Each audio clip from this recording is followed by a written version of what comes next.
Today I'm going to tell the story of a guy. He believed in love, but one day everything fell apart in an instant. It's a story about how easy it is to lose something that seemed eternal. Perhaps in it you'll recognize not only his pain, but also your own fears. Let's begin. You know what's ironic about betrayal? It never comes from your enemies. No, it always comes from those you trust the most. I learned that the hard way. My name is Will, and my story doesn't begin with love or friendship. It begins with a watch, an old wristwatch that my father gave me before he died. Time is the only thing we really have, he said then. Don't waste it on people who aren't worth it.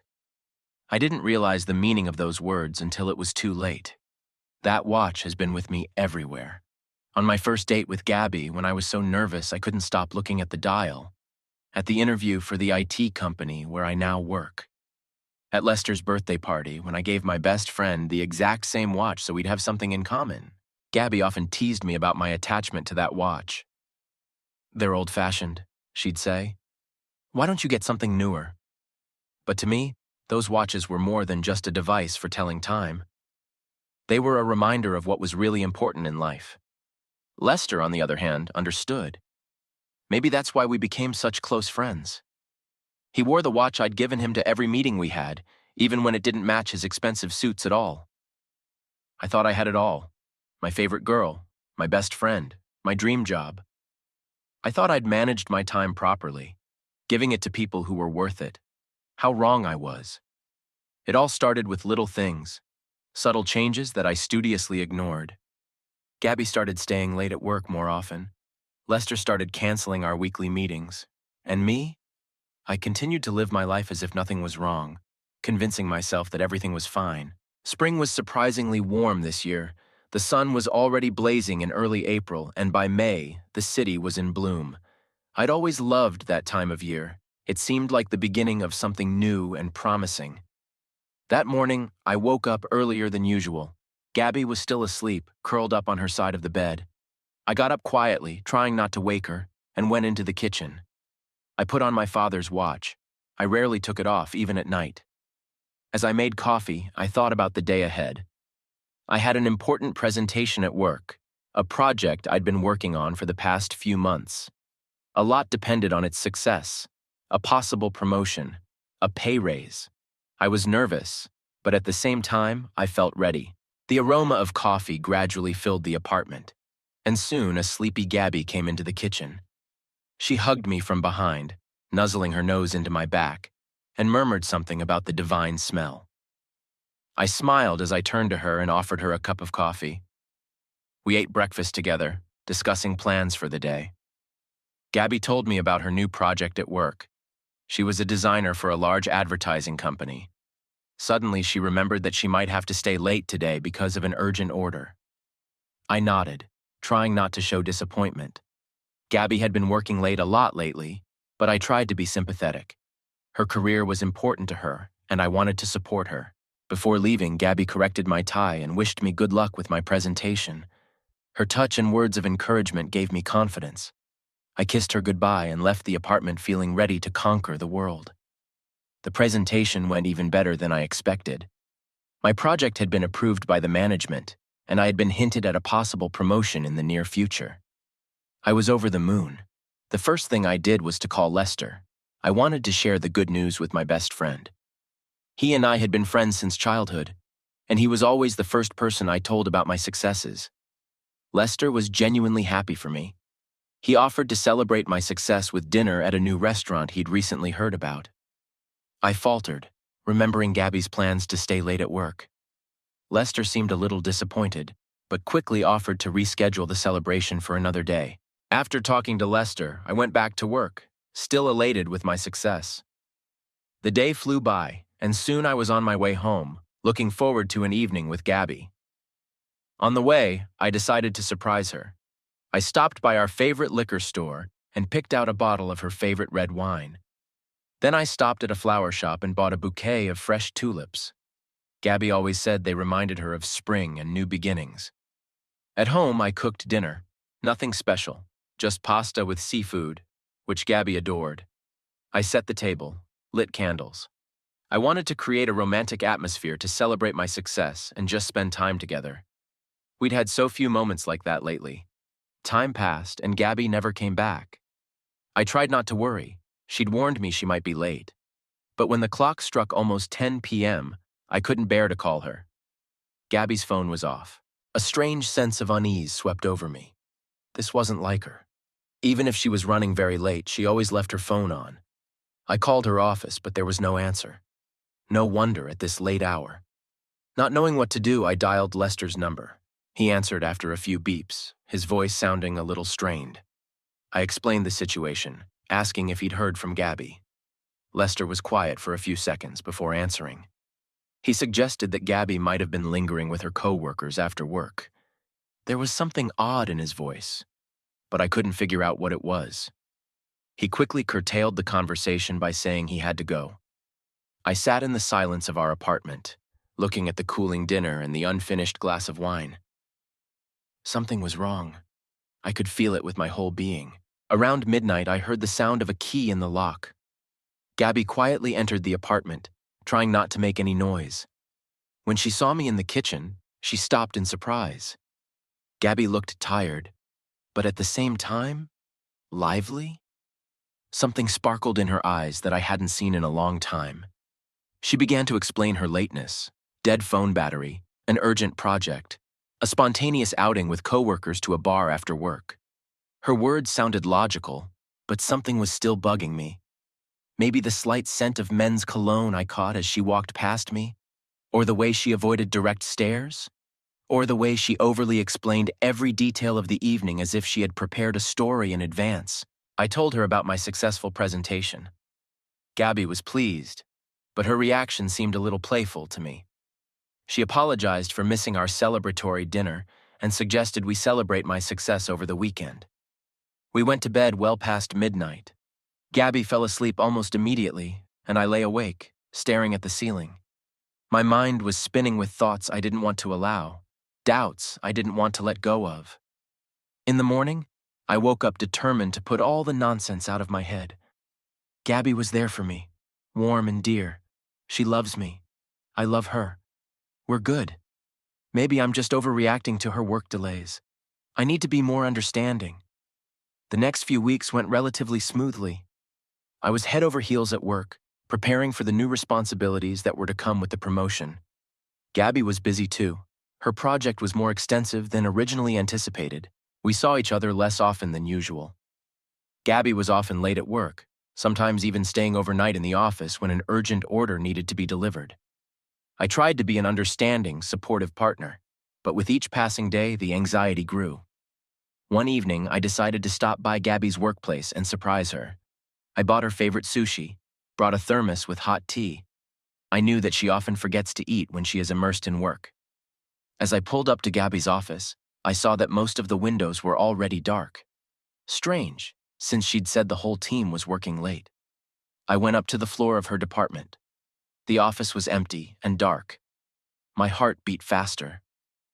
Maybe they'd moved to another location, or did they have a meeting with a client? I pulled out my phone to call Gabby, but that's when I heard a familiar laugh. I turned around and saw Gabby coming out of the elevator.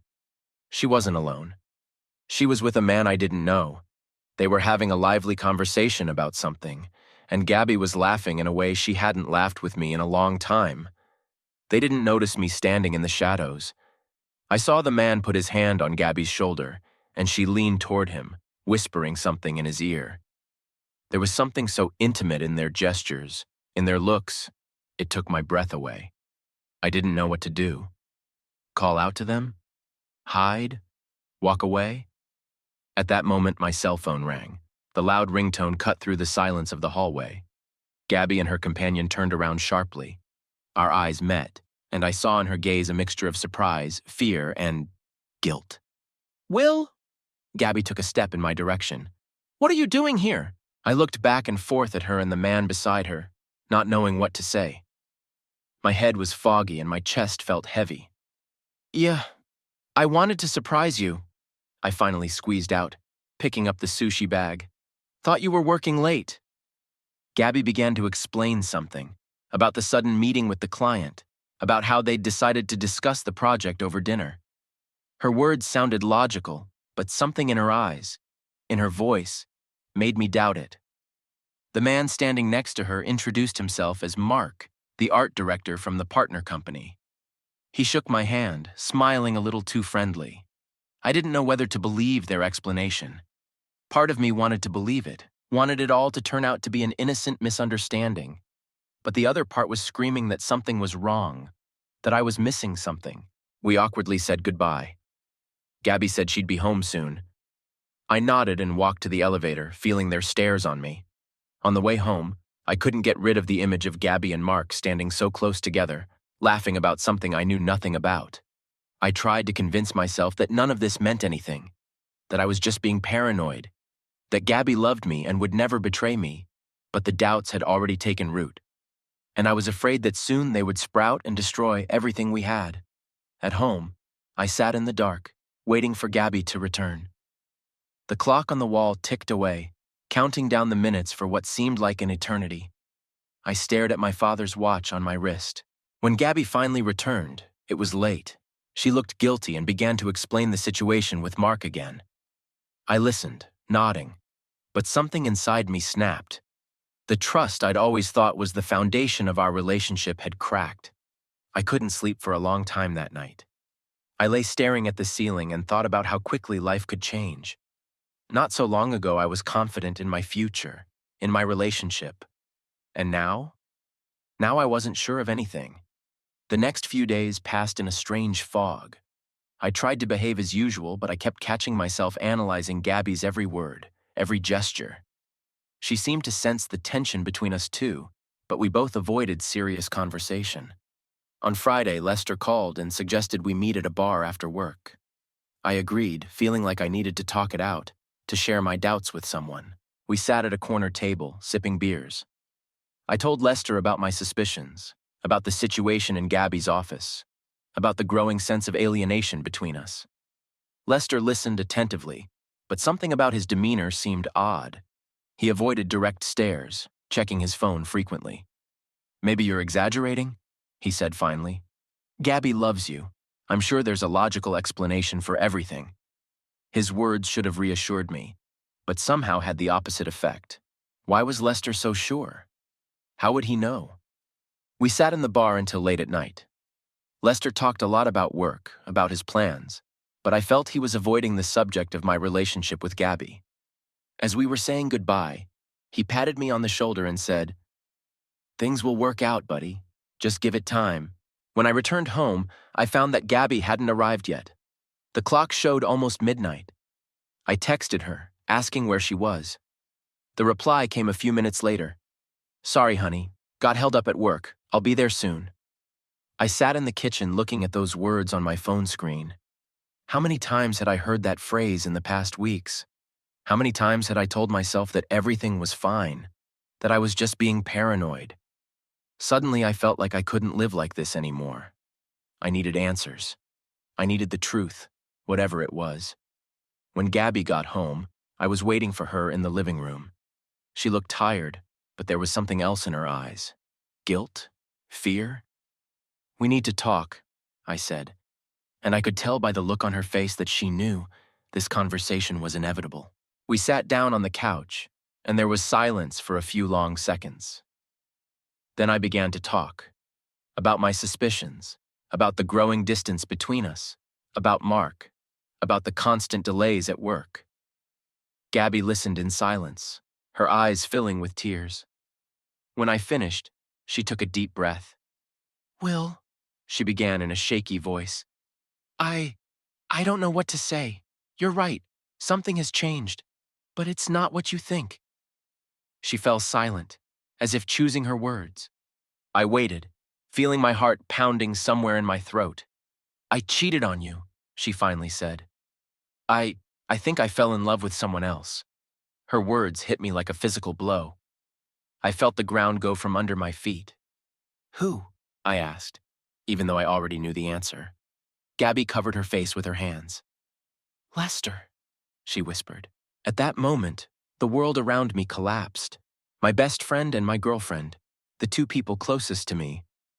How long has it been? My voice sounded alien, detached. A few months, Gabby replied. We didn't plan it, I swear.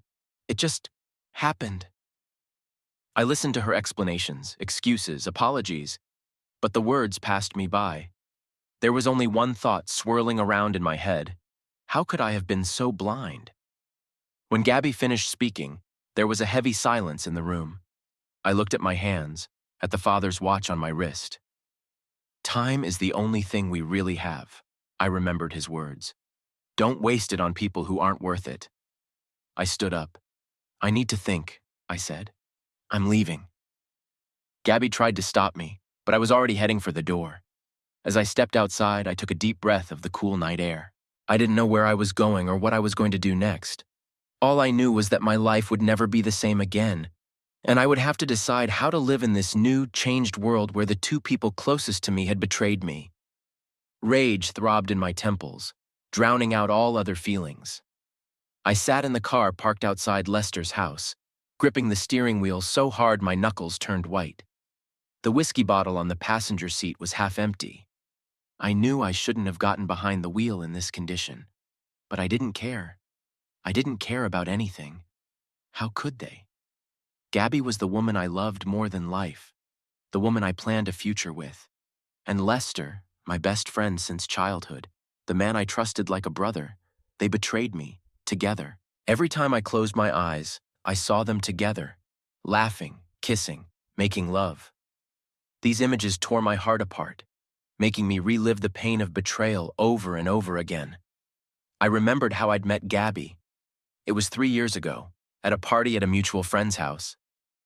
She immediately caught my attention with her smile, her laughter. We talked all evening, forgetting about everything in the world. I remembered how my hands trembled when I dialed her number the next day to ask her out. And Lester. We'd been friends since first grade. We'd been through the ups and downs of adolescence together, supported each other through college, witnessed his wedding. Hell, I was godfather to his son. How long had that been going on? How many times had they lied to my face, pretending everything was fine? How many times did Gabby say she was working late while she was with him? How many times had Lester patted me on the shoulder, telling me I was lucky to have a girl like that while himself? A new wave of rage came over me. I grabbed the bottle of whiskey and took a big gulp. The alcohol burned my throat, but it couldn't dull the pain inside. Before I realized what I was doing, I was already standing at Lester's door, pounding on it with my fists. "Lester!" I shouted. "Open up, you coward! Come out and look me in the eye!" The door swung open and I saw Lester. He looked frightened and guilty. "Will," he began, "look, I can explain." But I didn't let him finish. My fist smashed into his face, throwing him backwards. Lester staggered back, but stayed on his feet. I swung again, but this time he was ready and blocked the blow. "Will, stop it!" he shouted. "You're drunk! You don't know what you're doing!" "Not thinking straight?" I growled. "I'm thinking straight! You slept with my girlfriend behind my back! You, my best friend!" We clashed, rolling around on the hallway floor. Years of friendship, trust, shared memories, all of it had turned to dust, giving way to blind rage. "Enough!" a familiar voice suddenly called out. We froze. Standing in the doorway was Gabby, her eyes wide with horror. "Oh my God, what are you doing?" she exclaimed, rushing towards us. Lester and I slowly rose to our feet, breathing heavily and keeping our eyes on each other. "What am I doing?" grinned I bitterly. "What are you doing? How could you do this to me?" Gabby walked over to me, trying to take my hand, but I jerked away like fire. "Will, please," she said with tears in her voice. "Let's talk about this. We didn't mean for things to go down like this." I looked at her, the woman I loved more than life. There was only regret and guilt in her eyes now. "Why?" I asked, feeling the rage give way to muffled pain. "Why him? What is it about him that isn't in me?" Gabby opened her mouth but couldn't utter a word. Lester stood behind her, head down. "I loved you," I continued, feeling a lump rise to my throat. "I trusted you both. I was going to propose to you, damn it." Gabby's eyes widened. "What?" I grinned bitterly. "Yeah, imagine that. I even consulted Lester about the ring. That must have been pretty damn funny, huh, buddy? Lester flinched as if from a blow. Will, I... Shut up. I cut him short. I don't want to hear your excuses. Both of you.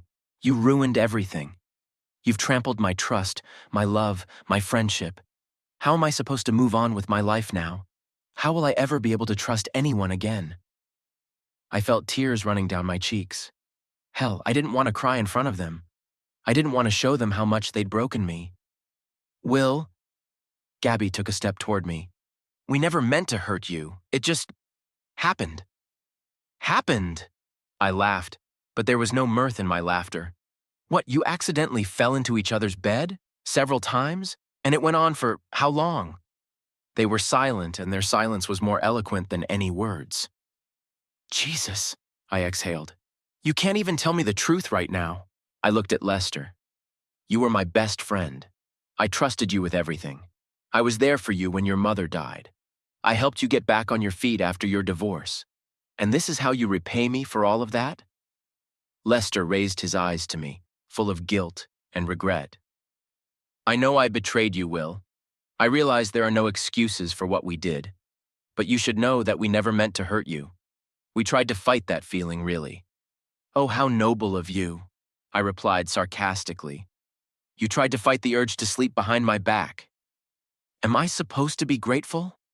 Gabby sobbed. Will, please. We know what we did was terrible. We're willing to take responsibility for our actions, but maybe we could, I don't know, try to make things right?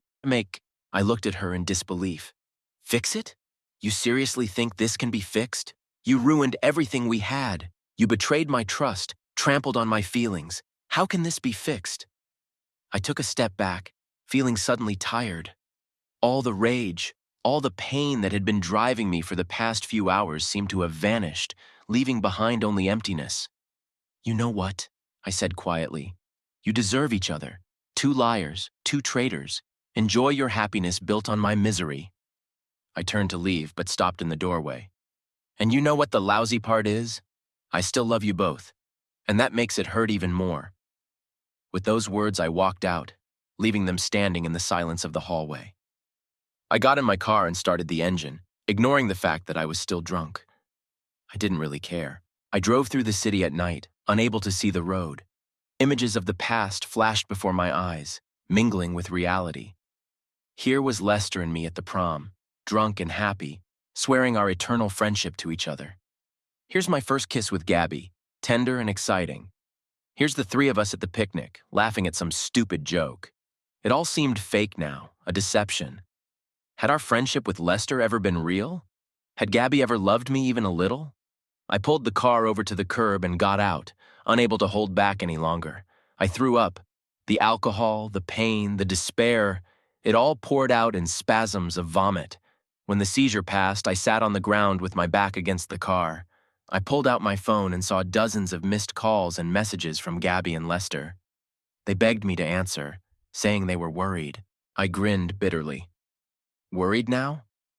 Where was that worry when they were fucking around behind my back? I turned off my phone and tossed it into the bushes.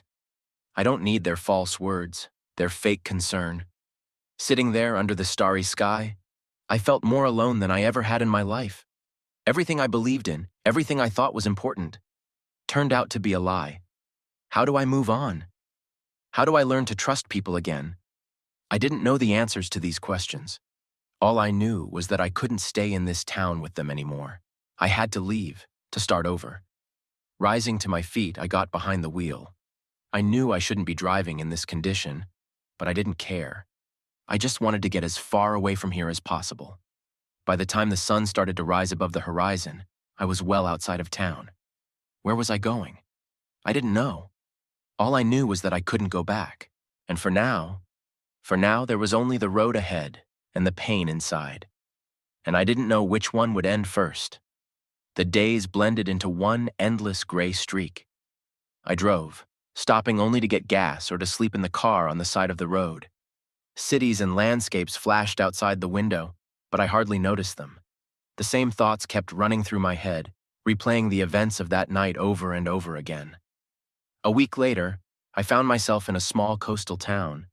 The money was melting away, but I couldn't bring myself to think about going back. The thought of being back in that town, in that life, seemed unbearable. I rented a cheap motel room on the outskirts of town. The days passed in a kind of haze. I wandered aimlessly along the beach, sat for hours in cheap eateries, trying to dull the pain with alcohol. I didn't have my phone anymore. I'd thrown it in the bushes the night I'd left.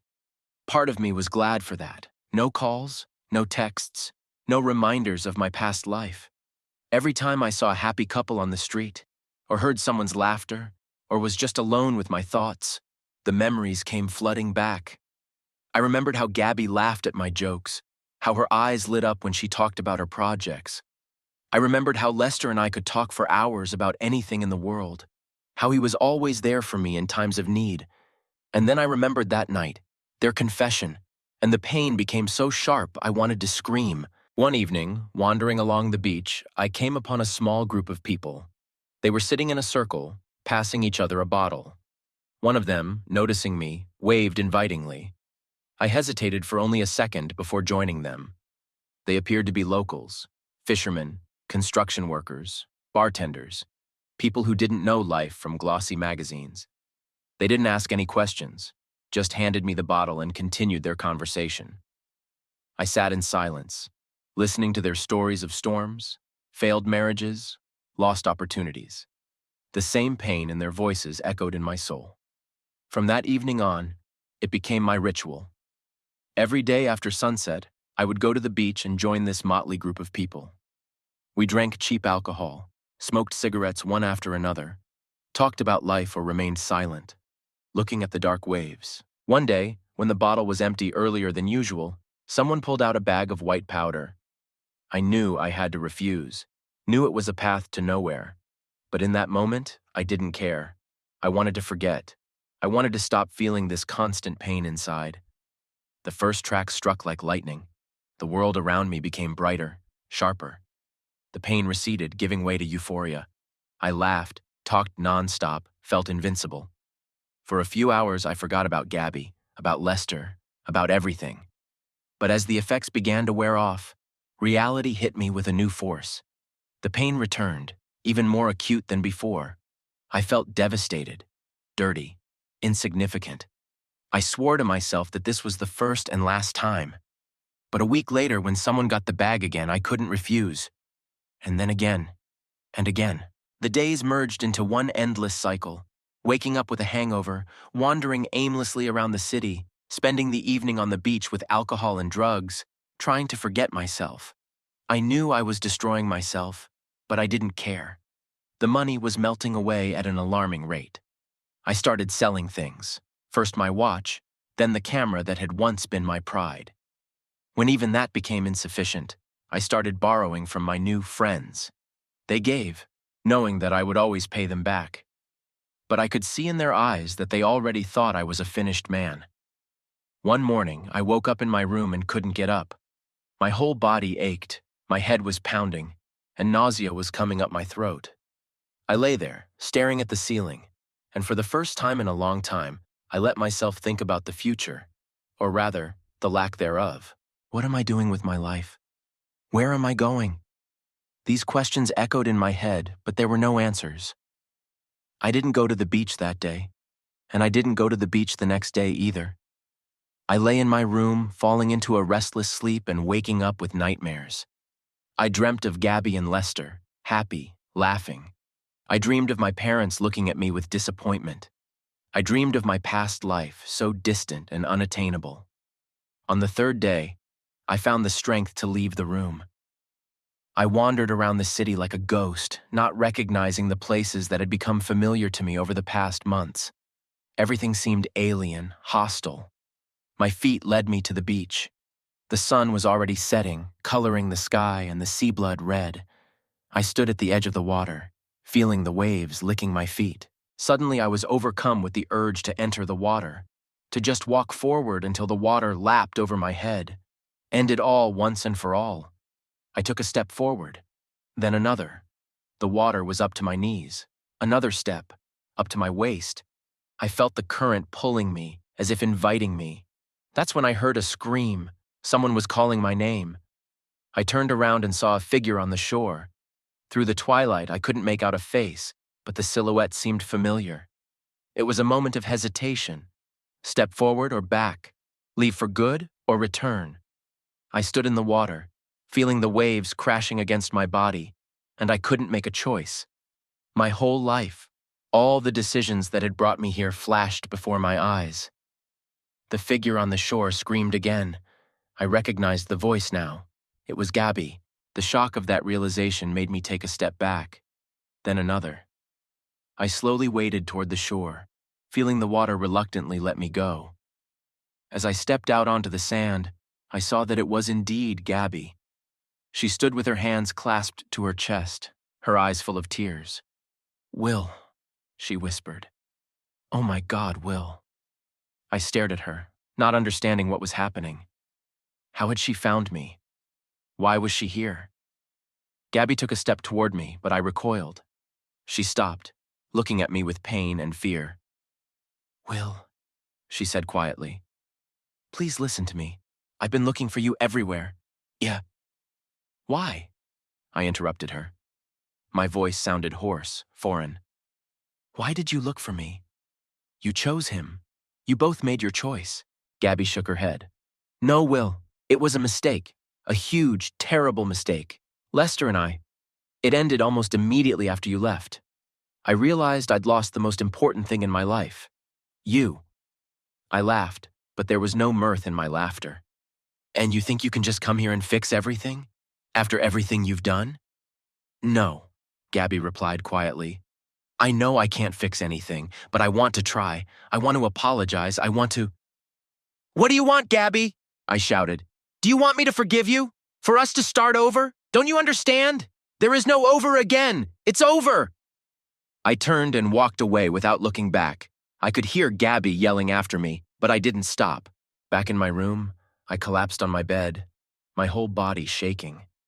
My thoughts were jumbled, my emotions overwhelming. Part of me wanted to go back, to hug Gabby, to believe that everything could be fixed. The other part of me was screaming that this was a trap, that she would betray me again. I don't know how long I lay like that. Maybe hours, maybe days. When I finally got up, it was deep night outside my window. I went outside. The city was asleep. Only sparse streetlights illuminated the empty streets. I walked, not making my way until I was on that very beach. Gabby was gone. Of course she wasn't. Why would she wait here all night?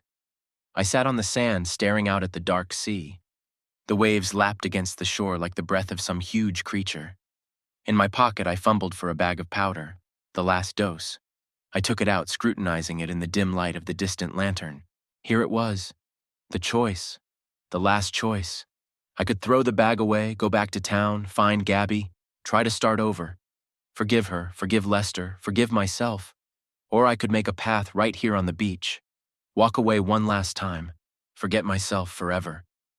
I sat on the cold sand, holding this little bag that suddenly became the symbol of my entire life. A choice I had to make. The waves continued to roll in, indifferent, eternal. They didn't care what choice I made. The world didn't care. I looked up at the sky. The stars twinkled, distant and cold. Somewhere out there, in the infinity of space, perhaps there was another version of me. A version that had made no mistakes, that was happy. But here, on this beach, there was only me, with my pain, my frustration, my despair. I opened the bag. Suddenly, I was disgusted with myself, with the drugs, with this miserable existence my life had become. With a sharp movement, I threw the bag into the water. It disappeared into the dark waves, taking with it the last possibility of easy oblivion. I rose to my feet, feeling a strange mixture of devastation and relief. I wandered back into the city, not knowing where to go or what to do next. The streets were empty, with only sparse streetlights illuminating the sidewalks.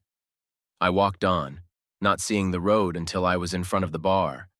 The sign flickered dimly in the night, promising some semblance of life inside. Pushing open the door, I walked in. It was smoky and noisy inside. Music blared from the speakers, overpowering the hum of voices. I made my way to the bar and ordered a whiskey. The bartender gave me an appraising look, but silently poured me a glass. I sat there, sipping slowly and watching the customers.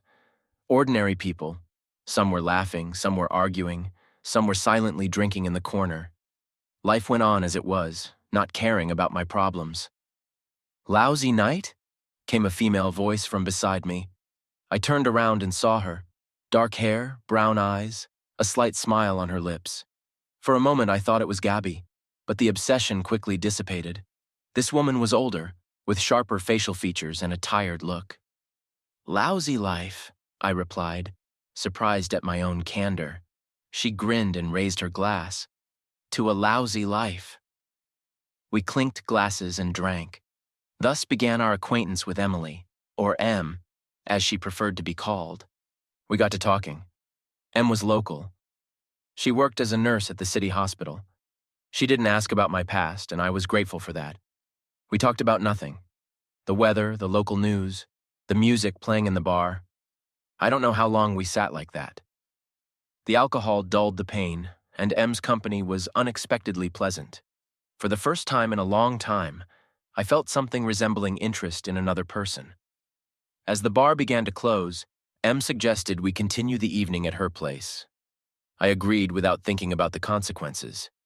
Her apartment was small but cozy. Books and magazines were scattered everywhere, and there were pictures on the walls, landscapes, portraits, abstract compositions. Em put on some music, something jazzy, slow and melancholy. She walked over to me, holding out a glass of wine. Our fingers touched, and I felt an electric shock run through my body. We looked at each other, and in her eyes I saw a reflection of my own loneliness and desire for intimacy. I don't know who made the first move. We just ended up in each other's arms, kissing with the desperate passion of people trying to escape their demons. Our clothes flew to the floor. We fell onto the bed, entwining our bodies together. In the semi-darkness of the room, in a haze of alcohol and desire, Em's features began to blur. For a moment I thought of Gabby next to me, her scent, her skin. I closed my eyes, surrendering to that illusion, kissing her lips, whispering her name.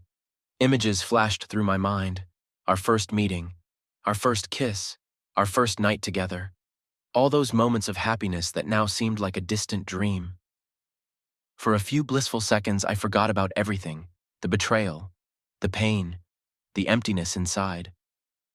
And then reality returned. I opened my eyes and saw Em, not Gabby, never Gabby. She was looking at me with a slight smile, but in her eyes I saw understanding. She knew I was with someone else in these moments. We lay next to each other without saying a word. Em was smoking, releasing smoke in rings toward the ceiling. I looked out the window where it was starting to get light. "Who is she?" Em finally asked. I turned to her. "Does it matter?" Em shrugged. "I guess it doesn't. We're all running from someone, right?" I nodded, feeling a sudden gratitude for this woman. She hadn't demanded an explanation, hadn't tried to get into my soul, just being there for me in this moment. We spent a few more days together. During the day, Em would go to work, and I would wander around the city or sit in her apartment, looking at the pictures on the walls. In the evening, we'd meet at a bar, drink, talk, and then go back to her place and have sex. It wasn't love or even falling in love, more like mutual comfort between two lonely people. But in those moments of intimacy, I felt alive. The pain and emptiness receded, however briefly. Sometimes in the midst of passion, Gabby's image came back to me. I knew it was wrong, that I was using Em as a substitute. But I couldn't stop. Those moments of illusion were the only thing keeping me afloat. One morning I woke up and realized I couldn't go on like this anymore. This game of normalcy, these attempts to forget myself in the arms of another woman, were all just postponements of the inevitable. I had to move on. Where? I didn't know yet, but certainly not here. Em seemed to understand without words. As I began to gather my few belongings, she simply nodded and asked, "Where to now?" "Home," I replied, surprised at my own words. "I have to go back and face what I've been running from."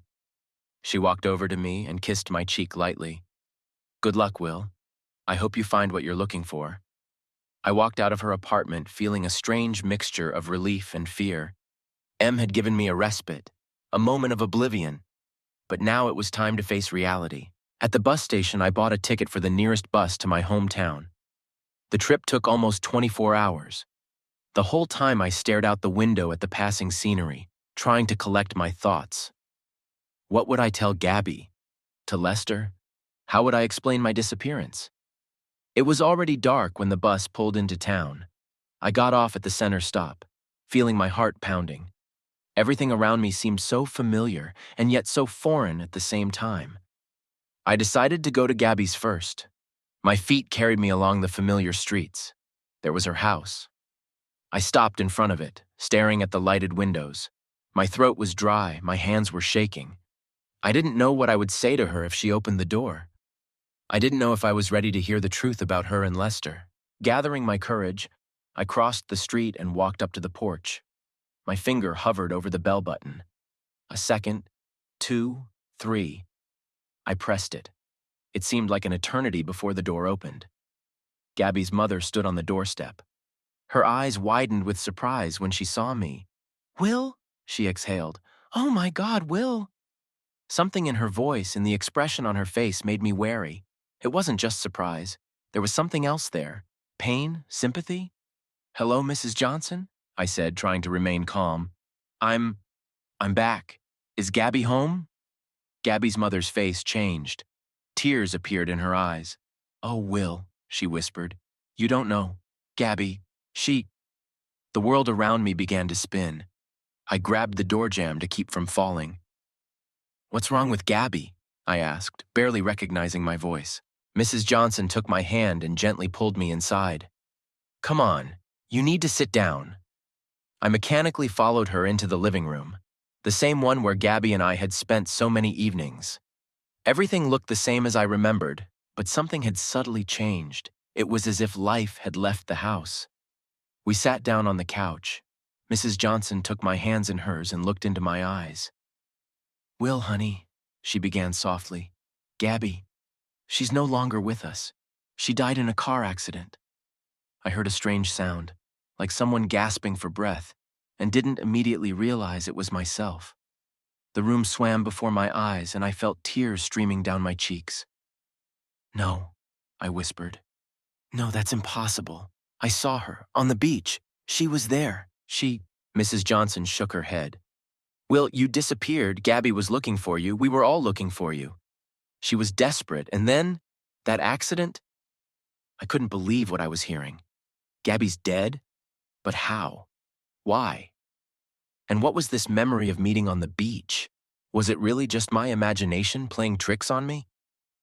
"Tell me everything," I asked, trying to gather my thoughts. "Please." And she did. About how Gabby had tried to contact me after I disappeared. How she'd called hospitals and morgues, fearing the worst. How she finally confessed to her parents about her affair with Lester, and how I found out about it. "She was so remorseful, Will," Mrs. Johnson said. "Said it was a terrible mistake, that she only loved you.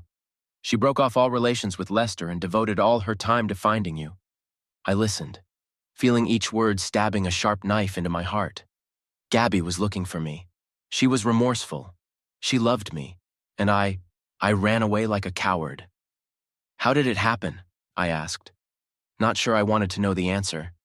"She was coming home late at night. Rain, slippery road. The police said she probably mismanaged her car. The car went off the highway and—" Mrs. Johnson couldn't finish the sentence. She cried, and I put my arms around her, barely holding back my own sobs. We sat there for so long, sharing our mutual pain and loss. In that moment, I realized that my life would never be the same. Gabby was gone forever, taking a part of me with her. All my resentments, all the pain of betrayal seemed so small and insignificant in the face of this irreplaceable loss.